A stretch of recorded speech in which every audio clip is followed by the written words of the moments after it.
muy grato el honor de estar esta tarde compartiendo con ustedes. Sé que por la hora muchos ya estarán cansados de la última charla, algunos ya tal vez con hambre, entonces voy a tratar de ser muy práctico y muy rápido en todo como para que queden muy claros todos los conceptos. Entonces, efectivamente, hablar de enfermedades raras en reumatología y más aún en reumatología pediátrica, si nosotros acotamos un poco las definiciones, pues vamos a ver que son todas las enfermedades. Así que vamos a ir poco a poco mencionando alguna de ellas. Es grato mencionar que no tengo ningún conflicto de interés. Mis objetivos para esta plática el día de hoy es primeramente dar una definición bastante corta porque hemos hablado durante todo este evento lo que es una enfermedad rara. Segundo, dar a conocer el concepto de lo que es la reumatología pediátrica. Y tercero, enlistar las enfermedades reumatológicas y dar a conocer alguna de ellas. Esta es la agenda que les propongo para tratar el día de hoy en esta plática. Y bueno, sin más, empecemos. Básicamente, como lo hemos visto, inclusive un poco más en la charla del doctor Spin, horas de la mañana, ya habíamos hablado un poco de lo que es una enfermedad rara, ¿no? Y veíamos que no son tan raras como tal, ¿no?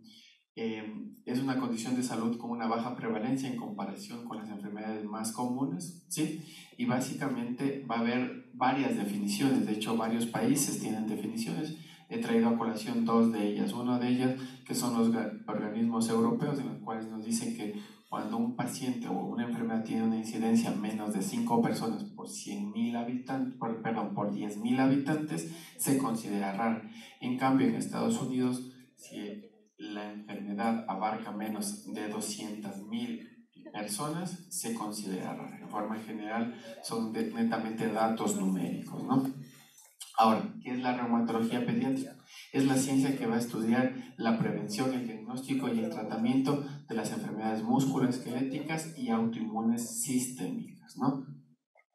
Entonces, si nosotros queremos de alguna manera agrupar cuáles son estas enfermedades reumatológicas, vamos a tener el primer grupo de las enfermedades musculoesqueléticas. A la cabeza, la artritis idiopática juvenil, que difiere de la presentación de los adultos. En adultos es artritis reumatoide y puede ser seropositiva, seronegativo. En población pediátrica esto cambia y tiene otro contexto totalmente diferente, de las cuales tenemos 7 subtipos, ¿no? Y la primera de ellas, la artritis idiopática juvenil sistémica, de hecho se la considera dentro del grupo de enfermedades autoinflamatorias, ¿no? Y el resto, pues, la más que por así decirlo se podría parecer a la de los adultos es la poliarticular factor reumatoide positivo, ¿no? Hablar de cada una de ellas, tendríamos que hacer probablemente un congreso de cada una de ellas, pero vamos a ir tratando algunas cuestiones, ¿no?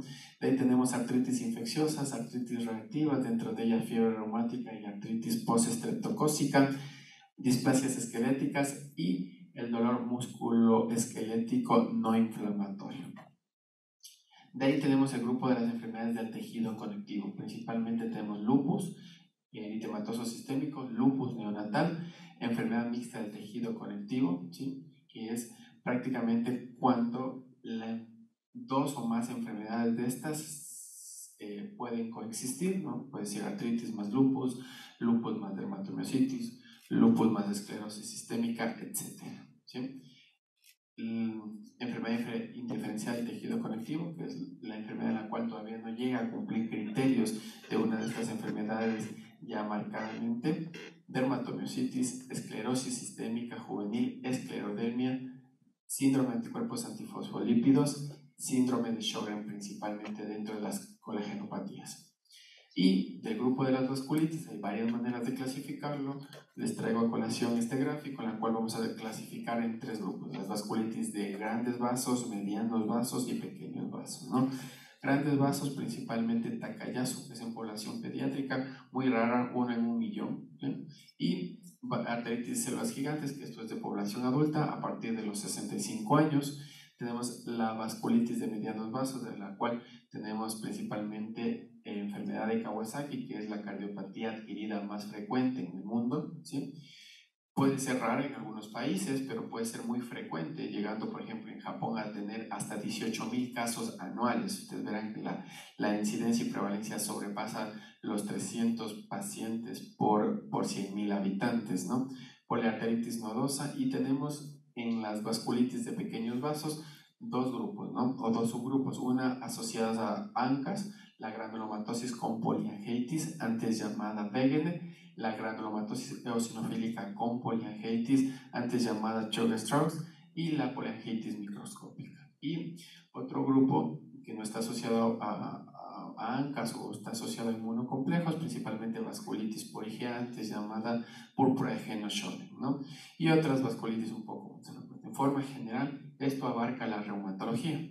No sé, me imagino que creo que ya el pensum en ustedes ha cambiado, ya están viendo algo de reumatología. Yo hace 9 años nunca tuve una clase de reumatología. Cuando me formé como pediatra acá tampoco tuve una clase de reumatología, y para mí cuando yo empecé a estudiar esto era todo raro. Entonces, qué bueno que ya lo vengan presentando, que ya lo vengan revisando, porque son enfermedades que muchas veces no es que no han existido, sino que simplemente no se han diagnosticado, ¿sí? Y de hecho, reumatólogos en el país sabemos pocos, y más pocos aún reumatólogos pediatras. Entonces, son enfermedades de los niños que han estado mucho tiempo sin un diagnóstico claro y que a la larga, cuando llegan a las manos de los especialistas, pues tienen. Y un último grupo, que es el grupo de las síndromes de fiebre periódicas o enfermedades autoinflamatorias, que todas estas son prácticamente raras. He puesto uno de los cuadros solo por nombrarlos, ¿no? Pero igual son un sinnúmero de enfermedades. Siguiente, por favor. Entonces, el objetivo, cuando me pidieron a mí que hable de artritis idiopática juvenil en forma general o todo lo que son enfermedades reumatológicas, yo quise de las más frecuentes o de estos grupos coger las más frecuentes y darles a conocer para que al menos tengan en mente cuánto sospechar y de alguna manera ustedes puedan orientar al especialista respectivo, ¿no? Siguiente. La artritis idiopática juvenil es artritis en un niño menor de 16 años por más de 6 semanas. Ese es el diagnóstico, es un diagnóstico clínico. No es como los adultos que van a hacer un marcador y si ese marcador sale positivo tienen el diagnóstico. En niños no existe eso, es un diagnóstico clínico, como pueden ver en la definición. Artritis menos de 16 años por más de 6 semanas. Ese es el diagnóstico. Y de ahí ya está en nuestras manos definir cuál de estos 7 subtipos tiene, porque cada uno va a tener un tratamiento diferente, de hecho, ¿no? Aquí les he puesto solo como para que vean que todas se las consideran prácticamente raras por la prevalencia e incidencia. De hecho, algunas de ellas no hay. En nuestro país no hay estudios. En el Baco Ortiz, donde yo ya llevo aproximadamente 2 años, el año anterior tuvimos 27 casos nuevos de artritis idiopática juvenil que están dentro de las incidencias, ¿no? Entonces es muy importante tener en cuenta eso, ¿no? Les voy a pasar un video, porque hablar de artritis igual nos tomaría mucho tiempo. Un video muy práctico, unos 2 minutos en los cuales ustedes van a poder ver las manifestaciones importantes.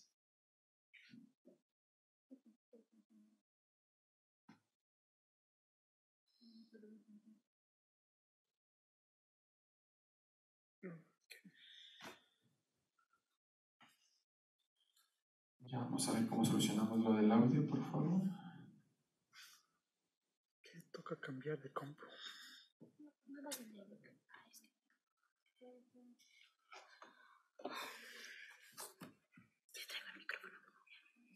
Puede colaborar con el micrófono y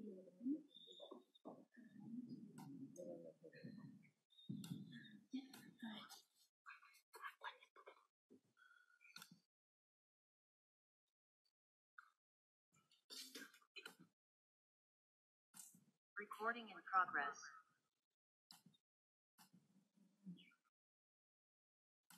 Hasta las cosas más sencillas me costaban mucho esfuerzo. Descubrí que esta enfermedad...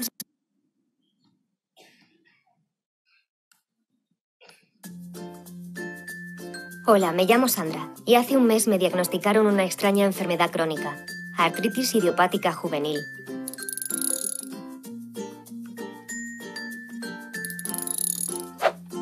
Me pasaban cosas que no le pasaban a los demás chicos. Me dolían mucho las articulaciones, a veces la mano se me ponía rígida y hasta tenía el ojo un poco hinchado.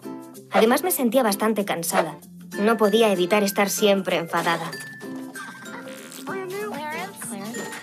Hasta las cosas más sencillas me costaban mucho esfuerzo. Descubrí que esta enfermedad solo afecta a 1 o 2 de cada 1000 adolescentes. Era como si en una playa llena de gente la caca de una gaviota me cayera justo a mí. Ya es mala suerte, ¿no? Mis padres me llevaron al médico y me explicó muchas cosas sobre la enfermedad. Por qué se produce, cuál es el tipo de artritis y sobre todo lo que tengo que hacer para convivir con la enfermedad para que no vaya a más. Puedo mantenerla a raya. ¿Sabes qué? He descubierto que no soy tan rara. A través de internet he contactado con otros chicos con casos parecidos al mío. Lucía tiene artritis idiopática juvenil poliarticular, o sea que le afecta a 5 o más articulaciones. La de Salva es la oligoarticular. Mejor no le hagas subir escaleras. Y la mía se llama sistémica. Se diferencia por tener fiebre y salirte irritaciones en la piel. Mi médico lo tuvo claro enseguida. Nuestros tratamientos son muy diferentes, ya que cada tipo de artritis tiene sus peculiaridades y nuestros médicos deciden el tratamiento idóneo en cada caso. De hecho, la artritis idiopática juvenil no tiene nada que ver con la artritis en adultos. Según el médico, hacer deporte me viene genial y me va a ayudar mucho a largo plazo. Así que cuando hace bueno, me doy mis paseitos en bici. Claro que cuestas las mínimas. También voy a nadar siempre que puedo. Según el médico, me ayuda a fortalecer los músculos y a desarrollar mi cuerpo. Además, ya no me cuesta tanto hacer rehabilitación cuando me toca.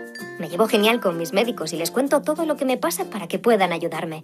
Si tengo dolor, fiebre, molestias en los ojos o me siento triste o decaída, me animan mucho y gracias a ellos me veo capaz de todo. Algún día me gustaría tocar el piano, pero de momento me vale con escucharlo. Aprender a convivir con la enfermedad es tu nuevo reto. Y para superarlo tienes que ser positivo 24 horas al día.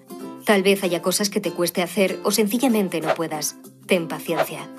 Lleva una alimentación sana y equilibrada. Y sobre todo, confía en tus médicos. Sigue sus consejos y no dejes de tomar las medicinas. Tus padres y médicos están de tu parte. Juntos formáis un equipo. Comparte lo que te pasa con ellos, sobre todo si notas algún cambio. Ahora tienes una meta y entre todos podréis lograrla. Vivir a tope. Entonces, en este video, muy simple, destinado directamente para papás y pacientes, ¿no? Pero ustedes pueden tener ya una idea de lo que es la enfermedad.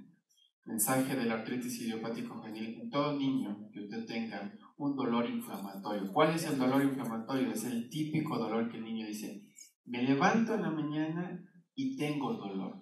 Siento que las articulaciones están inflamadas y es como que empiezo a calentar el cuerpo. Es decir, voy, desayuno, qué sé yo, me lavo los dientes, voy caminando a la escuela y poco a poco el dolor va pasando, va mejorando, ¿sí? Es decir, la actividad física, al entrar el calor, el dolor va cediendo, ¿sí? Se puede acompañar de rigidez matutina, ¿sí? Y es prácticamente el dolor inflamatorio. Entonces, si usted tiene ese dolor inflamatorio hasta que no se demuestre lo contrario, es una enfermedad reumatológica. Luego ya el especialista le pondrá el nombre y el apellido, pero ese dolor típico usted debe hacerlo pensar en que prácticamente puede ser una artritis idiopática juvenil. A diferencia del dolor que todo el mundo tiene, a veces los niños el dolor de crecimiento previene en las noches, se exacerba con la actividad física, es decir, el típico niño que está todo el día, corre, juega, salta, llega a horas de las tardes, noche, el niño empieza a dolerle, tal vez el papá le frota algo caliente, le da algún analgésico o descansa y cede, ¿no?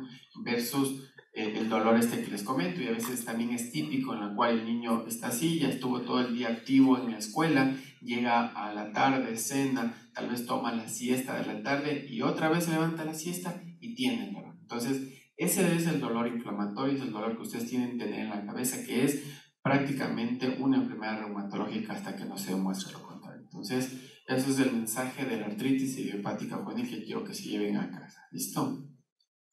Hablar de lupus igual, hay un montón de evidencia, hay libros enteros de lupus y pues es un tema muy apasionante porque es prácticamente la enfermedad estrella en lo que es reumatología, ¿no? Igual, el lupus eritematoso sistémico, es una siguiente por favor. Vamos a ver este video igual para tener una idea muy principal de lo que es el lupus y luego tenemos ciertos conceptos, ¿no?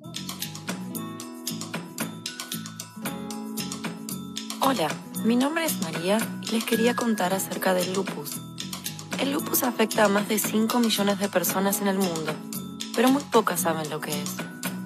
En las personas sanas, los glóbulos blancos en la sangre protegen nuestro cuerpo contra las infecciones y evitan que nos enfermemos. En las personas con lupus, los glóbulos blancos se confunden y comienzan a atacar al propio cuerpo. Por eso el lupus puede afectar prácticamente todos los órganos del cuerpo, como el corazón, los riñones, el cerebro, la piel, las articulaciones o muchos otros. Los síntomas del lupus pueden ser debilidad muscular, caída del cabello, fatiga, sarpullido, dolor en las articulaciones y depresión, entre otros. Pero no todas las personas con lupus tienen los mismos síntomas o problemas. Los síntomas que más me molestan a mí son el cansancio y la falta de energía. Esto afecta muchísimo mi día a día. No es como el cansancio común. Me siento completamente exhausta y dormir no me hace sentir mejor. Me cuesta hacer cosas y es difícil explicar por qué me siento así. Estos síntomas no son visibles y por eso la gente muchas veces no entiende cómo me siento. También soy muy sensible al sol. Esto significa que tengo que cuidarme cada vez que salgo y que no puedo estar afuera tanto como quisiera. A veces esto me hace sentir triste. Debo cuidarme del estrés, ya que puede empeorar los síntomas. Por eso es muy importante para mí ocuparme de mi bienestar físico y emocional. Hay periodos en donde el lupus se duerme y a veces despierta sin aviso. Nunca sé dónde ni cuándo me va a afectar. De momento no hay cura para el lupus, pero aprendí que es muy importante continuar con mi tratamiento y siempre consultar con mi doctor ante la aparición de nuevos síntomas. Con medicamentos y ciertos cuidados en mi rutina, puedo mantener mi lupus bajo control. Hablemos de Lupus es un esfuerzo latinoamericano para promover la educación y el diálogo sobre lupus. Comparte este video para que cada vez seamos más los que hablemos de lupus.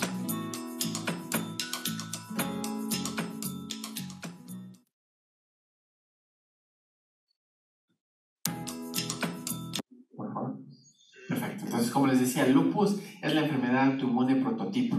¿Por qué? Porque es una enfermedad en la cual vamos a tener una producción importante de autoanticuerpos, ¿no? Es una enfermedad grave, es una enfermedad heterogénea, que de hecho, antes de la venida de todo lo que es el tratamiento inmunosupresor y biológicos, la mortalidad era muy grande. Miren, en 5 años, el 95% de los pacientes morían sin tratamiento dentro de los primeros 5 años.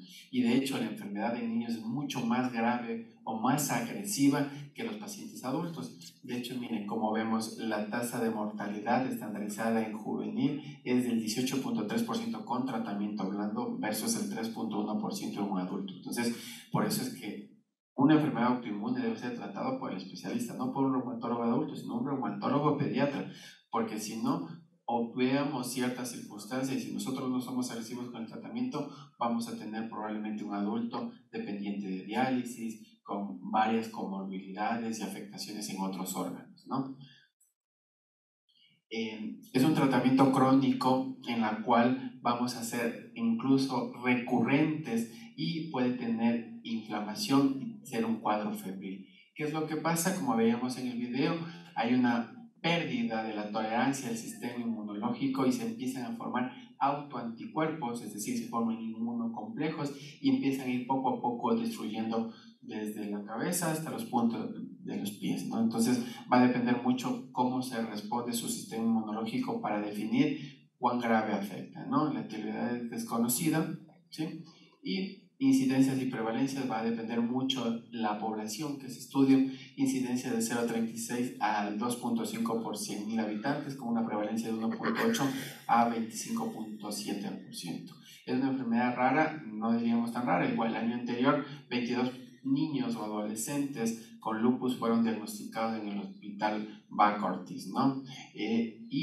Hasta lo que vamos en el momento tenemos 32 pacientes. Entonces pueden ver que no es que no había, sino que no se diagnosticaba y cada vez vamos teniendo más estadísticas, ¿no? En la edad promedio de los 12 años, la relación mujer-hombre es de 4.5 a 5 por un niño. Esto es en la edad adolescente. Sin embargo, cuando la presentación, que aunque es rara, pero puede haber entre los 4, 5, 6 años, la relación hombre-mujer es prácticamente 1-1. Sí, hemos tenido niños con diagnóstico de lupus desde los 3 años y capaz que se asocian más a estos componentes monogénicos en los cuales falta o algún fallo tal vez en el sistema de complemento principalmente, es lo que se ha asociado, ¿no?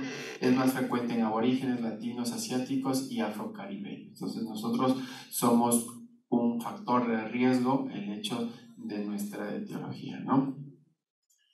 Esto resume un poco la fisiopatología del lupus, que es donde quise andar un poco más. Entonces, tenemos ciertos factores genéticos, ¿sí?, predisponentes, factores medioambientales en los cuales, por ejemplo, el humo del tabaco, la exposición al sol o ciertas infecciones son los desencadenantes del trigger. ¿Para qué? Para que un paciente susceptible empiecen a formar estos anticuerpos que les mencionabas. Tenemos una fase asintomática que puede ir desde meses hasta años, y cuando ya se empieza a producir prácticamente la producción de inmunocomplejos, empiezan a atacar órganos y vamos a tener que prácticamente dar síntomas. Y cada cierto grupo de población va a ser mayor la gravedad de la presentación, como les decía, el hecho de ser joven o niño, el hecho de ser mujer, nivel socioeconómico bajo, siempre el lupus afecta más por la falta del acceso a la salud, ¿no? Y así tenemos otras comorbilidades como el síndrome de anticuerpos antifosfolípidos, comorbilidades como osteoporosis, ¿no?, por el efecto mismo del tratamiento, que a la larga lo que nos vamos a tener es un daño y que si no se trata, pues va a llegar a la mortalidad, ¿no?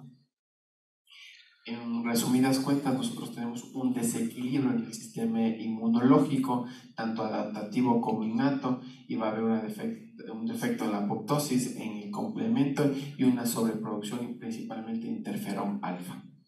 Siguiente, por favor. Y en resumidas cuentas, el lupus puede atacar a todo nivel, ¿no?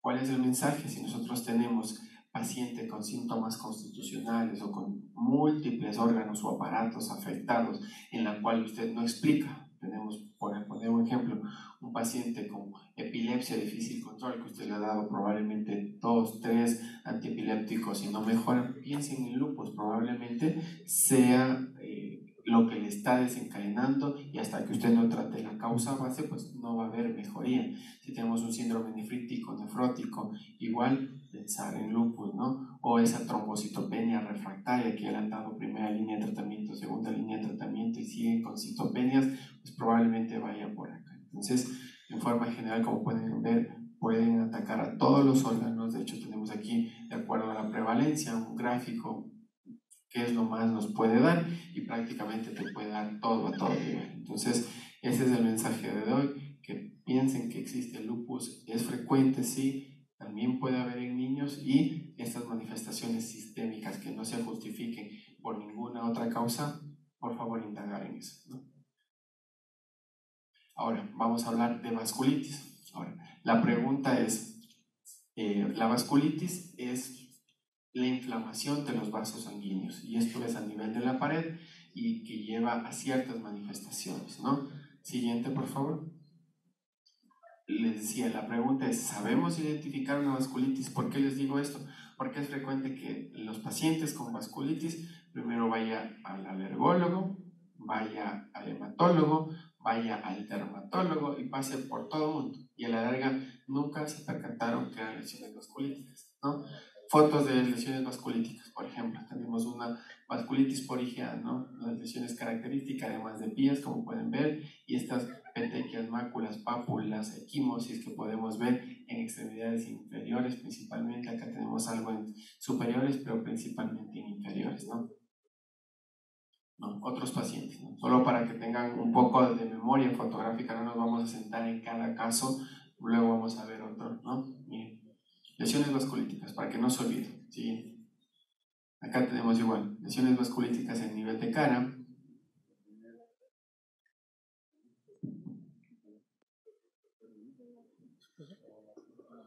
¿Ya le cambié? Esta va.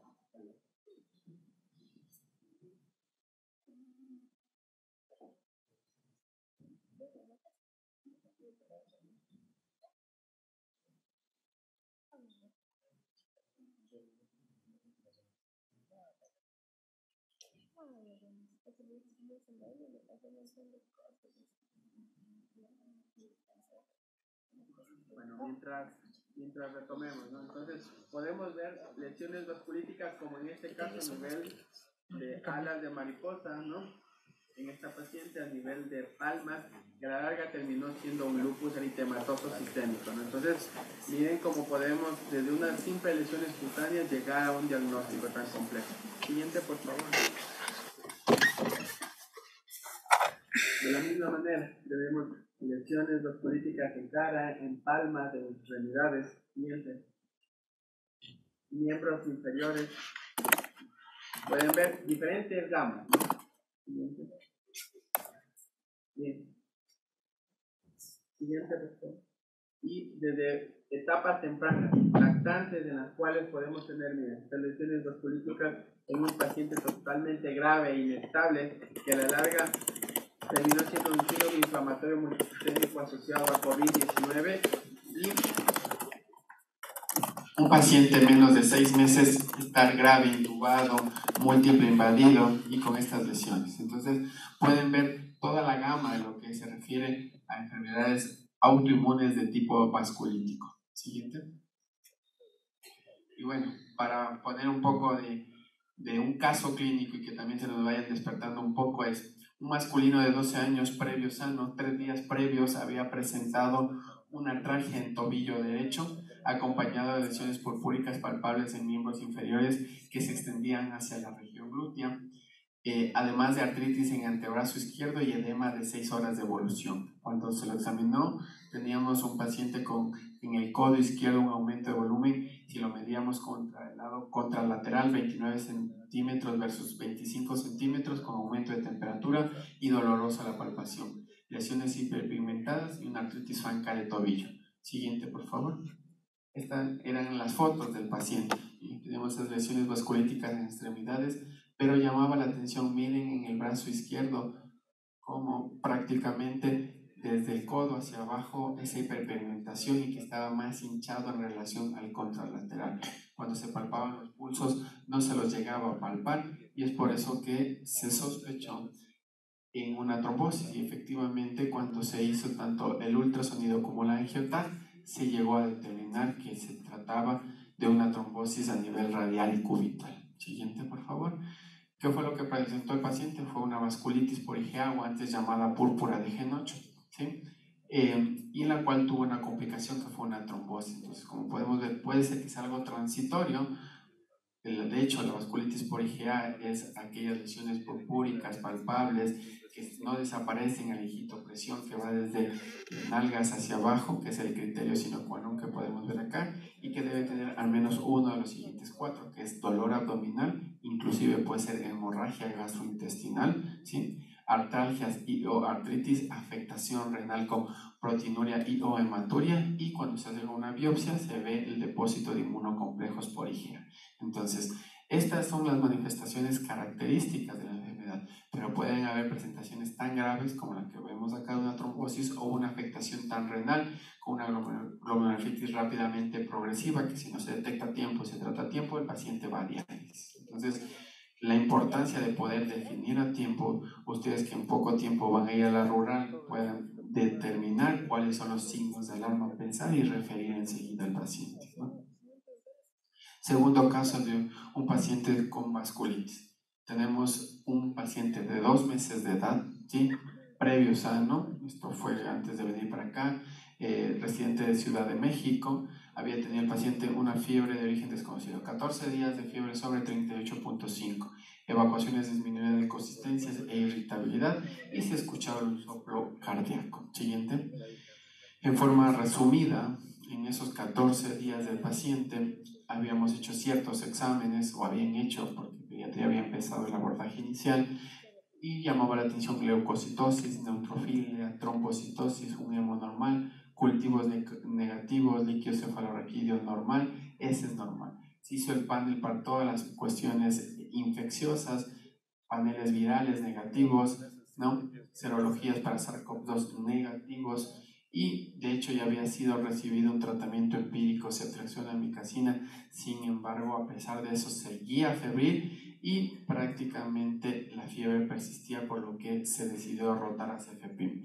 Y es cuando nos llaman porque en un control de biometría evidencia una trombocitosis de 1 millón de plaquetas en un paciente de 2 meses. Entonces, obviamente nosotros pedimos el abordaje sospechando de una enfermedad de Kawasaki. Con todo esto, que da datos incompletos, hacemos el eco. Oh, sorpresa, aneurismas gigantes, no grandes, gigantes, en los cuales los Z-score sobre 10, solo la coronaria izquierda un 7.8, ¿no? Tratamiento de primera línea, gamma globulina, corticoide, aspirina, doble anticoagulación por el hecho de los aneurismas gigantes. Siguiente, por favor.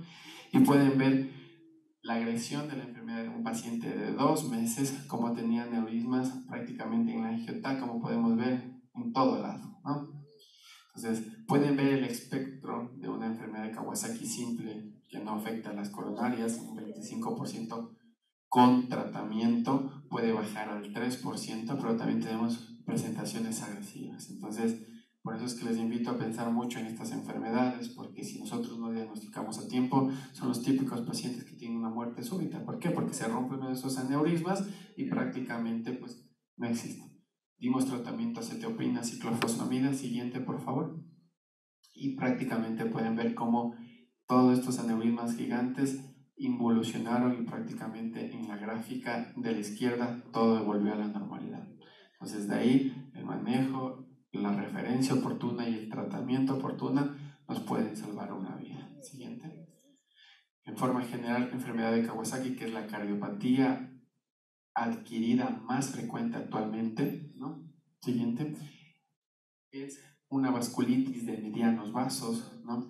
En la cual tiene un curso autolimitado, pero que nos puede dejar una secuela, una etiología desconocida, afecta predominantemente a niños menos de 5 años y que aproximadamente, como les decía, el 25% de los pacientes que desarrollan enfermedad de Kawasaki pueden desarrollar aneurismas que con tratamiento puede bajar a un 3 a un 4%. Siguiente, por favor. ¿Cuáles son los criterios de la AJA de enfermedad de Kawasaki? Fiebre por más de 5 días y que presenten 4 de estos siguientes 5, ¿no? Lo primero, el exantema maculopapular, ¿sí? Principalmente en tórax y abdomen. 2, inyección conjuntival no supurativa. ¿Y qué es lo característico de esto? Es que si ustedes ven en esta foto, no sé si lo logran apreciar, alrededor del iris ven un halo blanquecino, que es lo único blanco, y el resto del ojo es totalmente rojo. ¿Sí? Eso quiere decir que respetan el limbo esclerocorneal, que es la única zona avascular que nosotros podemos ver, y al ser una vasculitis, pues obviamente esa parte no va a estar inflamada, ¿no? Entonces eso es característico, ¿sí? Cambios orofaringeos como la lengua en fresa, faringe eritematosa, labios agrietados, ¿sí? Edemas de manos y pies de acuerdo a la edad y a la presentación, generalmente en la fase aguda, pero en la fase subaguda crónica hay descamación de manos y pies y una linfadenopatía cervical que es única, unilateral, mayor a 1.5 centímetros. Nosotros tenemos 4 de estos 5 criterios, tenemos, o en su defecto, como en el caso anterior, fiebre más alteración coronaria, vamos a tener el diagnóstico de enfermedad de Kawasaki. Por eso, todo paciente pediátrico de más allá de 7 días o 5 días de fiebre sin foco alguno, estábamos obligados a pedir un eco cardíaco para evitar que se nos pasen estos diagnósticos. Y esta es un poco la línea del tiempo de lo que son las fases de enfermedad de Kawasaki, en la cual tenemos una fase aguda que puede ir entre los días 12 o 10, 12 a 14, donde vamos a tener principalmente los síntomas que antes les mencioné, una fase subaguda en la cual recién ahí vamos a tener la presencia de aneurismas coronarios, como en el caso del paciente, la trombocitosis que es muy marcada a partir de esta fecha y una fase convaleciente que puede durar meses o años con las secuelas que haya dejado la enfermedad. Siguiente. Y vamos a tener un tercer caso clínico, que es un masculino de 12 años sin antecedentes de importancia, 3 meses de cefalea, localización frontal de inicio súbito, tipo opresivo, sin presencia de acúfenos, visión borrosa, náusea ni otra sintomatología, ¿sí? Acudió a pediatría evidenciándose hipertensión. Bien, 12 años, 140/90. Ojo, ya desde ahí. Por eso es que dentro de los signos vitales en un niño también debemos tomar la presión. A veces es lo que se obvia y nunca se toma, por eso es importante, ¿no? Resto del examen físico normal. Tratamiento, ya le había iniciado cardiología en alapel y furosemida, ¿no? Y cuando le hacen un eco cardíaco ven que tiene una miocardiopatía hipertrófica. ¿Qué quiere decir esto? Que ya llevaba probablemente meses con esta hipertensión, que ya teníamos un remodelamiento cardíaco, ¿no? Algo pasó con las diapositivas, pero bueno, para comentar o qué es lo que pasó con este paciente, cuando se hizo el abordaje general se pidió una angioresonancia porque veíamos unas diferenciales de presión y llegó a ser un tacañazo, que es muy raro, 1 en 1.000.000. En mi formación he visto 3, afortunadamente no sé si vuelvan algún rato a volverlo a ver, pero causas de hipertensión en población pediátrica es muy frecuente, ¿sí? Y les dejo, para los que quieran estudiar un poquito más o leer un poquito más, este artículo está bastante bueno, es reciente, del año 2019, en la cual nos habla un consenso del organismo SHARE, que es el organismo en Europa que maneja todo lo que son enfermedades autoinmunes, de cuánto pensar en pediatría en una enfermedad vasculítica. ¿Qué nos dice el artículo? Que nosotros debemos presentar un síndrome vasculítico o pensarlo cuando tenemos lesiones cutáneas como púrpura palpable, urticaria, lívidos reticulares, nódulos o úlceras. Tenemos fiebre de origen desconocido, fatiga, pérdida de peso, afectación del sistema nervioso central o periférico, obviamente sin foco establecido, ¿no? Artritis, mialgia, serositis inexplicables, enfermedades pulmonares, gastrointestinales, cardiovasculares o renales inexplicables. En esos casos, el tratamiento debería ir primero a enfocar a pensar en estas enfermedades, pedir un abordaje inicial como una biometría para determinar ciertas alteraciones que nos hagan pensar, como leucocitosis, eosinofilia, trombocitosis, ¿no? Pruebas de función pulmonar, en el caso que lo amerite, en el caso contrario, pruebas de función renal. Una biometría debe ir siempre acompañada de reactantes de fase aguda como una BCG y PCR, que generalmente todas estas enfermedades van a tener elevados, ¿no? Un examen general de orina para ver hematuria o proteinuria, y en el caso de que lo amerite y estamos pensando en algo dirigido, recién ahí solicitar anticuerpos. Dependiendo del caso, si estamos pensando en lupus, ANA-anti-DNA, anti-SNP principalmente, si estamos pensando en una vasculitis por ANCAS, PANCAS, EANCAS, ¿no? Y eso es lo que decía que debemos hacer, ¿no? Tomar en un paciente de estos tensión arterial en las 4 extremidades para ver si no hay diferencial de presión, topar los pulsos igual en las 4 extremidades, un examen neurológico, oftalmológico y articular completo, una biometría PCR, BCG y tiempos, función renal y hepática, un examen general de orina, una antihistotricina si así se lo necesita, inmunoglobulinas complemento y los anticuerpos. Y si hay alguna manifestación pulmonar, al menos una radiografía, ¿no? Y en el caso que tengamos estas lesiones que van bien y no sabemos qué es, lo importante es hacer una biopsia de piel con inmunofluorescencia para llegar, porque va a ser lo más asequible a hacer estudios invasivos. Lo mismo que vamos a determinar en órganos internos, lo vamos a tener en la piel, que va a traducir la enfermedad, ¿no?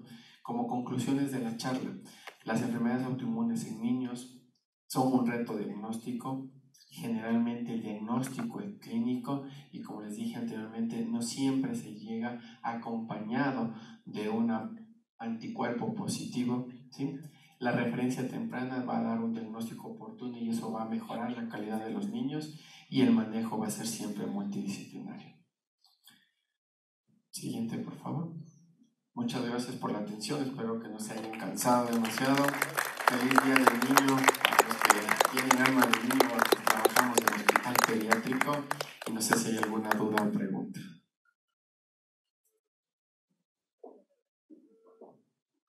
Muchas gracias, doctor Lor. En efecto, tenemos unas preguntas vía Zoom. Permítame, le voy a leer para que nos pueda colaborar con su respuesta.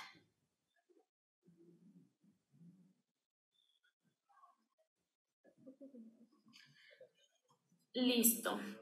Silvana García nos pregunta: ¿es posible que después de la pandemia hayan incrementado los casos de lupus en edades prematuras por las vacunas de COVID? Permítame, le ayudo con el micrófono. Excelente pregunta, Silvana. A ver, más que la vacuna, el mismo efecto de tener el virus, no solo este coronavirus, sino por ejemplo hay estudios muy bonitos antes de la pandemia. El coronavirus normal que siempre ha existido es un factor de riesgo, es un desencadenante para ciertas enfermedades, por ejemplo la enfermedad de Kawasaki, ¿sí? En forma general lo que les puedo decir en todo, no solo en el lupus, que ciertos virus, especialmente en población pediátrica, son los que van a desencadenar en un paciente predispuesto. No necesariamente va a ser el causante directo, pero si el niño ya venía, o el adulto, el adolescente venía ya con todo esto que habíamos hablado en la gráfica del lupus, ¿no? Con tal vez cuestión genética, ambiental, y ya viene una infección sobreañadida, va a ser el gatillante para que estos anticuerpos empiecen a producirse más rápidamente y te den la sintomatología. Es decir, tal vez adelantó un poco el proceso, pero no necesariamente con la vacuna. La vacuna, de hecho, está indicada en pacientes inmunosuprimidos, que ese es otro tema, un tabú bastante grande, que a veces se piensa paciente inmunosuprimido igual no vacunas, eso ya no existe, ¿no? Hay ciertas vacunas muy puntuales que se las prefiere por seguridad evitarlas o tal vez tomarlas en algún otro momento, pero las vacunas no tienen nada que ver ni que desarrolle ninguna enfermedad autoinmune, ni que vaya a reactivar en un paciente que ya tenga una enfermedad de base.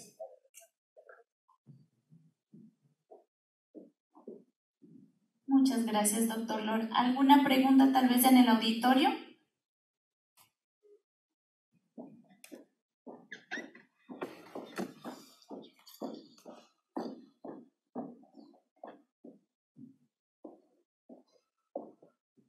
Buenas tardes, mucho gusto.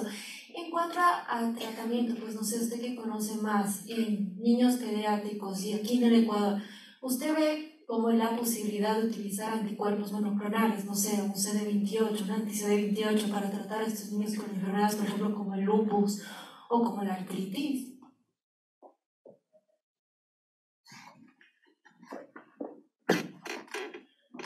Bueno, afortunadamente en el país contamos privadamente la gran mayoría de biológicos dentro de estos anticuerpos monoclonales. Para lupus no está establecido anti-CD28, pero sí anti-CD20 como el rituximab, que va encaminado dentro del lupus refractario, principalmente nefritis lúpica y lupus neuropsiquiátrico, ¿no? Afortunadamente, como les digo, hay en muchos de los hospitales públicos también hay, a pesar que son medicamentos costosos, se ha logrado trabajar y actualmente pues se los tiene, aunque no están dentro del cuadro nacional de medicamentos básicos, que eso sí es la lucha, es otro tema totalmente aparte, porque al no estar considerado un especialista pediátrico, si usted va al cuadro nacional de medicamentos básicos y busca enfermedades autoinmunes en niños, ninguna está. Esa es una pelea totalmente que yo me enfrento a diario. Por poner un ejemplo de una simple prednisona, hidroxicloroquina, ciclofosfamida, etc. Si usted va, lupus no está para niños. Entonces, son brechas muy, muy grandes que hay que trabajar. Desafortunadamente, pues los organismos que se encuentran a cargo rector actualmente pues, no piensan en niños, piensan que solo es de enfermedades de adultos, entonces es bastante complejo. Pero sí, respondiendo a tu pregunta, todos los biológicos que quizás lo puedan ofrecer en Estados Unidos, en Europa, pues la gran mayoría lo tenemos acá. Algunas cosas muy puntuales todavía nos hacen falta, pero yo creería que con el arsenal que tenemos acá, pues los pacientes pueden ser tratados igual que en cualquier otra parte del mundo. Que son muy caros y que a veces no tienen acceso a la salud, eso es totalmente pendiente de tenerlo en cuenta y no siempre pueden llegar a un hospital de tercer nivel, pero sí hay.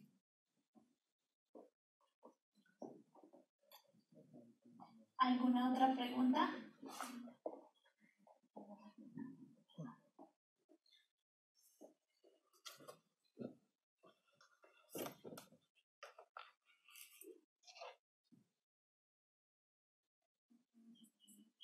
¿La artritis reumatoidea puede llegar a afectar a más órganos o puede llegar a desencadenar más enfermedades?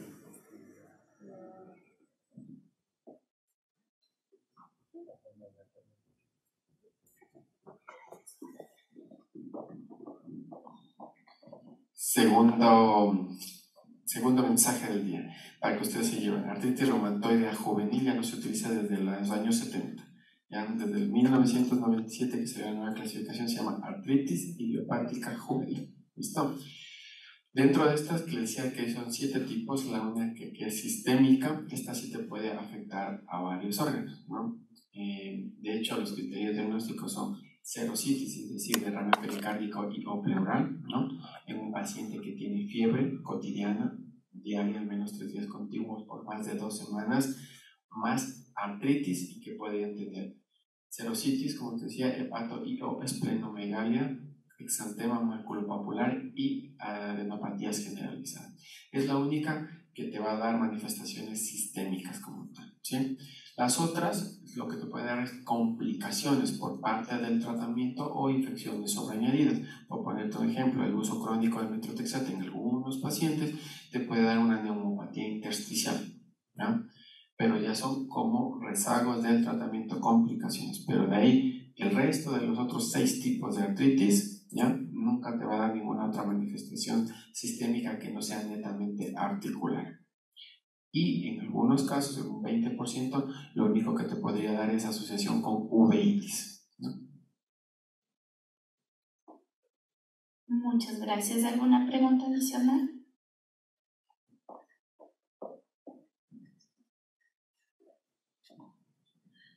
Buenas tardes, doctor. Una pregunta. En un paciente, por ejemplo, que tiene meningococcele, que presenta fiebres idiopáticas en ciertos momentos, ¿podría pensarse que pueda llegar a tener algún tipo de estas enfermedades?